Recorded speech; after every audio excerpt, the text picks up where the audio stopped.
Greetings, royal family. Okay, here we go. They're back. The ladies are back. So, Real Housewives of Atlanta, season 12, episode 9, A Whine of a Time. That was a cute play on words.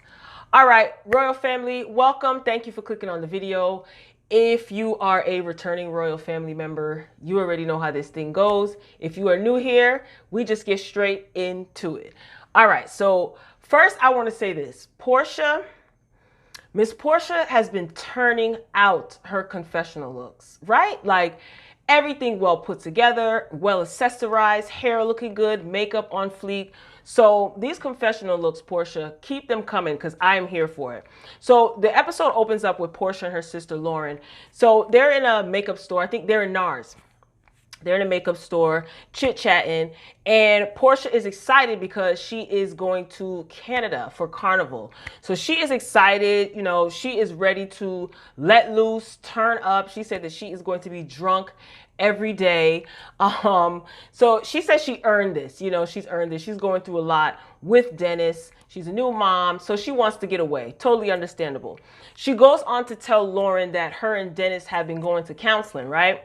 And that Dennis wants to give her the engagement ring back. Because remember, he took it back from her. She didn't give it back to him. He took the engagement ring back when they broke up. So Lauren is trying to tell her to slow down. Lauren's like, oh, he cheats and, you know, you get your engagement ring back. You know, yay, you know, being sarcastic. So she's telling her to slow down, to move slowly. And is it me, or was Porsha extremely excited about the fact that Dennis wanted to give her the ring back? Like, he took the ring from you, and you're excited that he wants to give it back when he was the one that cheated or got caught cheating? Listen, if he would have given me that ring back, I would have taken it and I would have pawned it, okay? He can get mad all he wants. And if he still wanted to get married, he would have to buy me a new ring. Moving right along. So Porsha, she wants to address the situation with Eva, because remember, Eva probably has dementia at this point, her and the president, because she never seems to remember anything, right? She can't remember anything. So Portia's telling her sister Lauren that she wants to confront Eva about the things that Kandi told her that Eva said. So I expect Eva to deny it. And later on in the episode, you see what happens. So it's kind of like at this point, do you still confront Eva? You know she's going to deny it. Do you still confront her, or you just continue to not take her seriously? I don't know. Tell me what you guys think. So they all are arriving at the airport one by one. Let me tell you something. That Tanya is a whole mood. She is a whole vibe. Like, she is so high energy. She got positive vibes. She wants everybody to have a good time. She seems to be the one that kind of like has the ability to gel everyone together. I am totally here for it. So Eva, she shows up. She's being petty as it pertains to Marlo, because she's bringing up the fact that she doesn't trust Marlo. Marlo's being so nice to her, and she doesn't know why Marlo's being nice to her. Girl. Anyway, they go on to also bring up Nene, and they're not sure if Nene is going to come, because we flash back to where we see Tanya extending an invitation to Nene to go on the trip to Canada. So she hasn't responded to anyone. She hasn't returned texts, phone calls, DMs, or anything. So they are unsure if she's going to be coming on the trip, and she's also obviously not at the airport. So Cynthia said that she did attempt to reach out to Nene to thank her for the gifts, but I think she said that she was blocked or something like that. So she asked Marlo, you know, did you give Nene the message? And Marlo says yes. She said that Greg was feeling a little bit under the weather, so she wasn't sure. So Kenya shows up, and in her confessional, Kenya shows up at the airport, and they pan to her confessional where she is just basically so proud of herself, you know, for showing up to Marlo's wig launch and pretty much ruining Marlo's party. She's just so proud of herself. Yvonne shows up, and then Porsha shows up. Portia's twerking. She is ready to cut loose, okay? So fast forward, they arrive in Canada, and Marlo is at the airport in Canada, and she loses her passport. And I'm just like, Marlo, girl, you don't have the best of luck when it comes to traveling. Because remember last time, I think they went to Japan and she lost her luggage. Now you lose your passport, but they have cameras in the airport. So, but what are you going to do with somebody's passport? Like, Eva wants to know about the accommodate. Let me go back to that because Kenya's confessional, she was being shady. She was being petty. She was like, oh, well, maybe Marlo won't be able to come back into the U.S. or whatever. Stealing somebody's passport, right? What are you going to do with their passport? Their picture is on there. I mean, I don't know. Like, how does that work? Listen, I wouldn't be surprised if Bravo, conspired with, what's her name? Kenya. And Kenya probably snatched the passport. But anyway, they have cameras in the airport, like I said. So anyway, they fast forward, their transportation arrives. They're in the little Sprinter or whatever. And Eva wants to know about the accommodations as it pertains to room and board. Good question. And at this point, they're headed to the hotel. Again, they're on their minibus. Now, Miss Eva, you are 7 months pregnant. Like, do you really think that it's a good idea for you to travel all the way to Canada while you're 7 months pregnant? Or is she 7 or 8 months? Interesting. Maybe she was contractually obligated to go on the trip because we haven't seen Eva in the last 2 episodes. We've seen her via Skype, like FaceTime, but we haven't like seen her around the other ladies. So maybe, Bravo's like, look, okay, we understand you're pregnant and all, but you have a contract to fulfill. So they arrive at the hotel, okay? And because Miss Tanya, is a class act, she lets the ladies know that they all have the same style room. She said that she's not going to be shady. She's not going to leave anyone out or make anyone feel uncomfortable. Class act. I like that. So she has, she says she'll be in a penthouse suite. I don't think we got to see that, but, well, she planned the trip, so rightfully so. So, again, no one feels left out. I think that was a class act. So then we fast forward, we see Kandi, Cynthia, and Kenya. They're sitting in, the same room. They're popping champagne. They're chit-chatting and talking. And Cynthia sees the same message. Cynthia pulls up a blog. And the same message that Nene wrote in the card at her Bailey wine cellar opening, she sees it on the blogs word for word. So she's wondering, like, how did the blogs get this? Like, how did this get leaked to the blog? Kenya automatically jumps in with her theory, and she's saying that Nene gave the information to the blogs because she wants to present this facade that she's such a nice person, and she wants everyone to have sympathy for her and everyone to kind of be on her side. And it's often said that a hit dog will holler, right? So I wouldn't be surprised if Kenya gave that information to the blogs, or even Bravo. Bravo could have done that. But I don't put anything past Kenya at all. And it's solely based on her behavior in the past seasons. So Kenya brings up the date night. Remember, they had the triple date in the last episode, really cringeworthy. And Cynthia's giving her input, saying that, she didn't like the fact that Marc would tell Kenya, not to interrupt him while he was talking. But the minute that Kenya would start talking, Marc would interrupt her. So she said that she didn't like that. Kandi, she agrees. And Kandi, she speaks up about Marc saying that, he has no issue with Nene. Nene's been nice. So, they're flashing back to that. And Kandi also said that she liked what Mike, which is Cynthia's fiance, had to say. Like, you mess with my woman, you mess with me.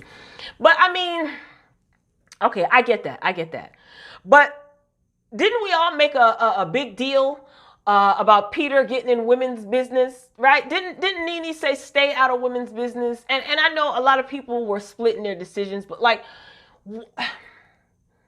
Marc probably shouldn't have said, I have no issue with Nene in front of everyone else. Maybe he should have just let that be between him and Kenya. He probably did. But is he supposed to get in the middle of that? But then again, Nene calling his child a buffalo.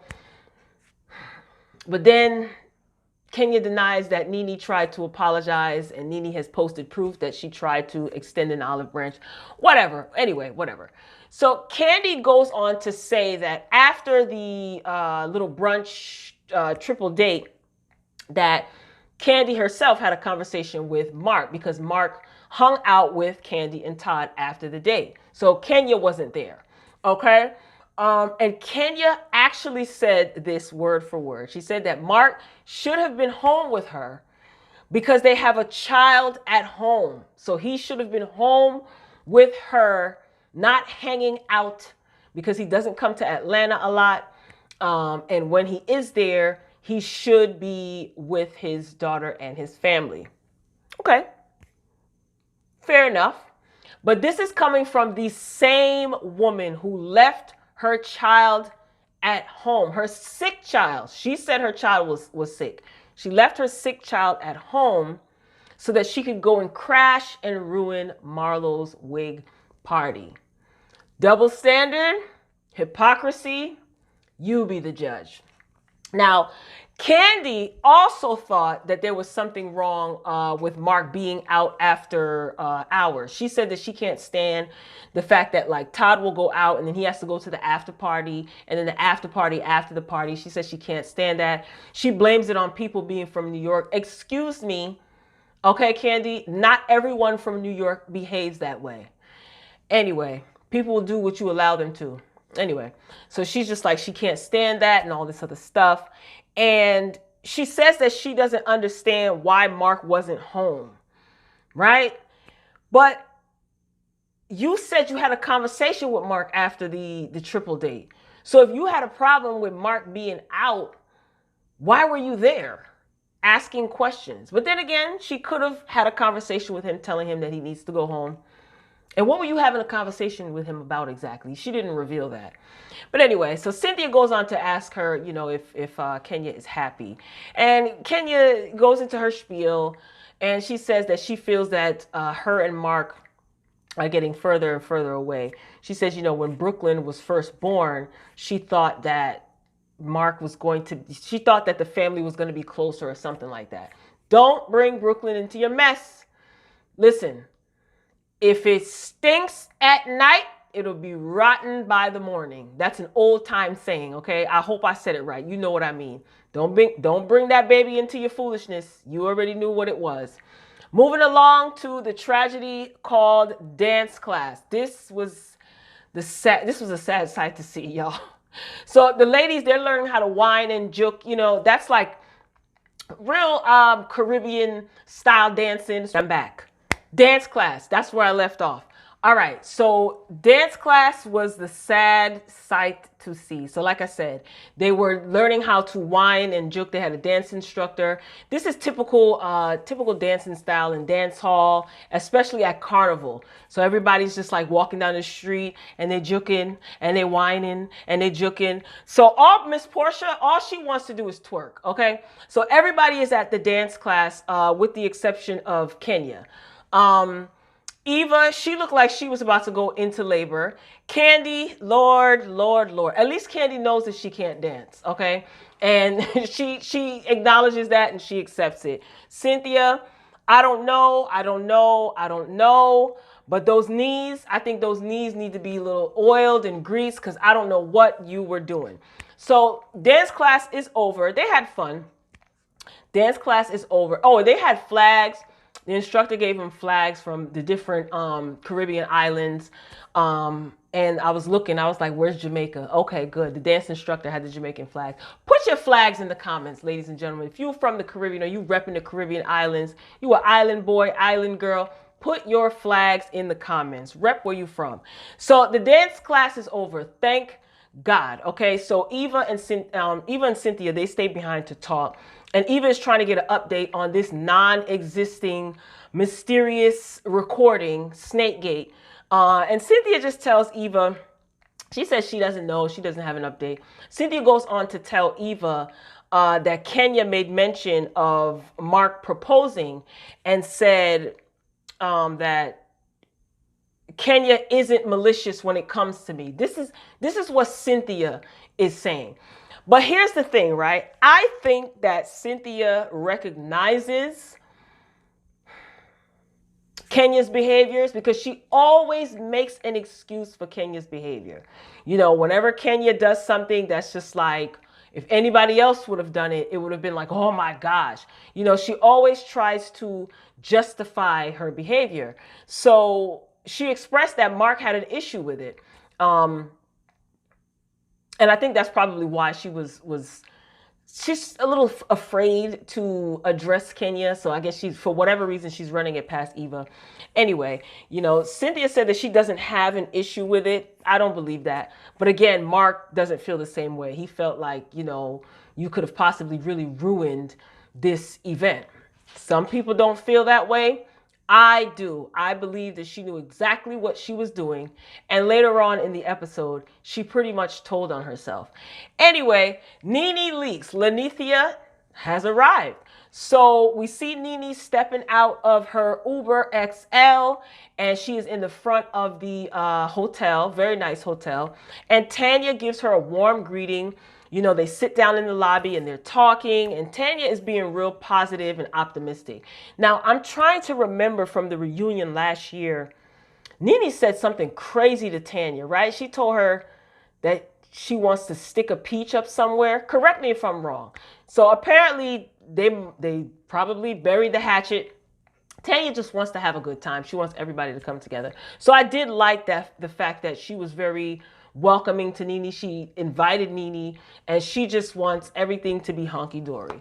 So we move on to cocktails and appetizers on the rooftop. So they're all arriving one by one in their ensembles, honey, because you know they have to give it, okay?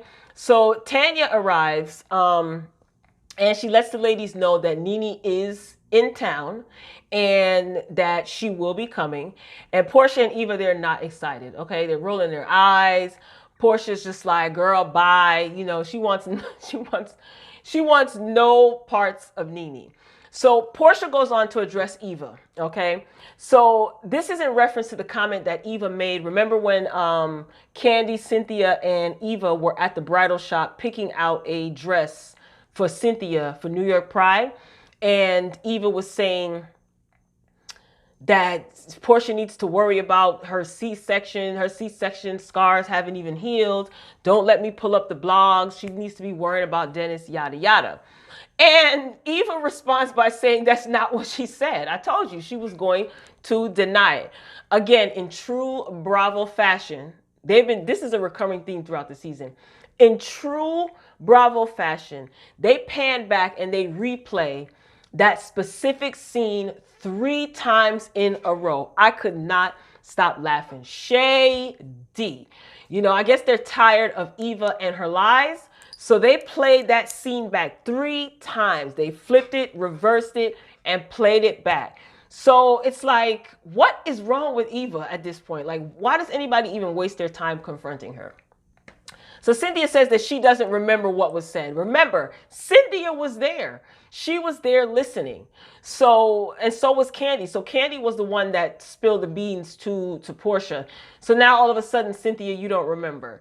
And Cynthia goes on to try to vouch for Eva, saying that Eva was mad that day, and she really does care about Porsha. So you basically just dry snitching that Eva said it. What do you mean? What do you mean by she was mad that day? What was she mad about?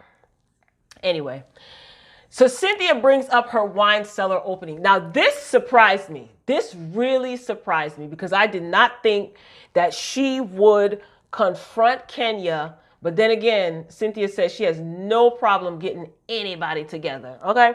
So she addresses what Kenya said about the proposal, and she tells her that Mike was bothered by it, right? And Kenya tries to lie, and Kandi pretty much calls her out. So Kenya was like, well, you know how we often talk about, I have premonitions, and Candy's like, what are you talking about? So Kandi tells the truth about the text message, and she basically tells Cynthia that Marc let her know, hey, don't leave early. I have a surprise or something like that.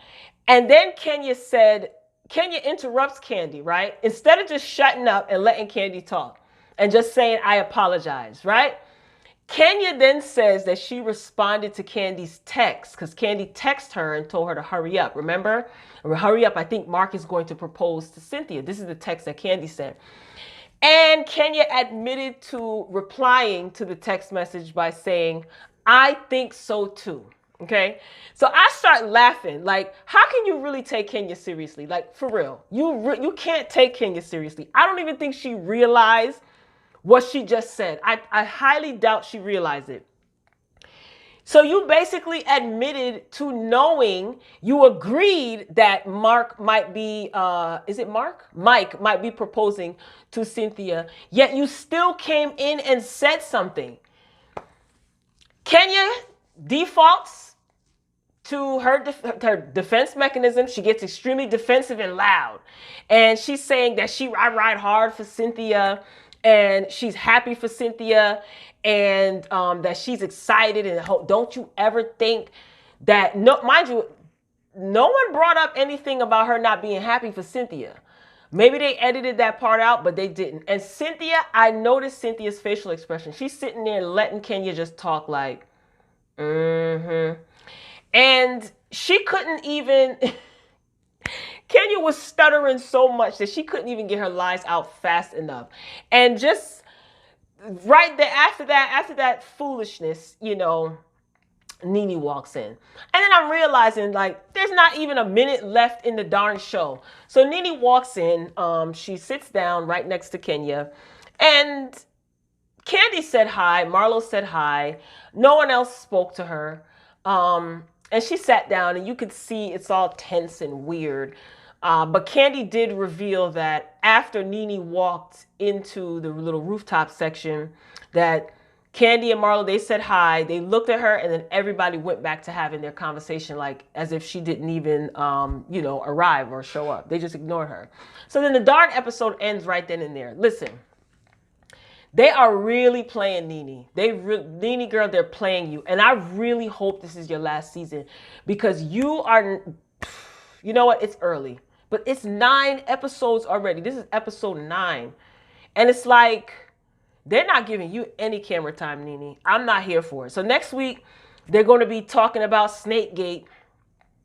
And you're going to see Nene and Cynthia kind of trying to talk. And of course, Kenya inserting herself in something that has nothing to do with her. And it does look like Dennis is going to show up. I think that's what I saw. I don't know. After a while, I just paused it and turned it off because I was so ticked off. I'm like, I'm looking. Nene shows up and I'm like, well, it's a good cliffhanger. It'll have us returning for next week. But they are playing Nene, right? Like she ticked somebody off up at Bravo in the treehouse. Okay, she ticked somebody off because they are playing sis. They are not giving her any camera time. And she doesn't even look like she's into it anymore either. So hopefully next episode we'll get a little more Nene. And we can get into some things and things can be hashed out. And I want her and Porsha to mend fences. I really do. Do I want her and Cynthia to mend fences? Yeah, I guess so. If it happens, it happens. But I do want her and Porsha to mend fences. And Nene, I think that she should apologize to Porsha because Porsha is obviously hurt and offended, as she should be. And there was no need for that fallout. I don't even understand why she started spazzing on Porsha, unless I totally missed something in the blogs. But either way, Royal Family, that's it for this episode of Real Housewives of Atlanta. Be sure to like this video if you like it. Give it a big thumbs up. If you made it to the end of the video, I appreciate you. Thank you, thank you, thank you. Get down in the comments, all right? Let's hash this out, you know. Keep it respectful, you guys. About 99.99% of you are very respectful. We have good back and forth dialogue. Nothing wrong with that. Be respectful to the platform, yourselves, and to me. So yeah, I'm looking forward to your comments though. Let's get into it. I'm curious to hear this week what some of you will say about what I said about Kenya, because I know y'all go up for Kenya. Nothing wrong with that. I don't go up for Kenya. But that's neither here nor there. Let's save it for the comments. Royal Family, make sure your notifications are on because I'll be back real soon. Until next time, peace.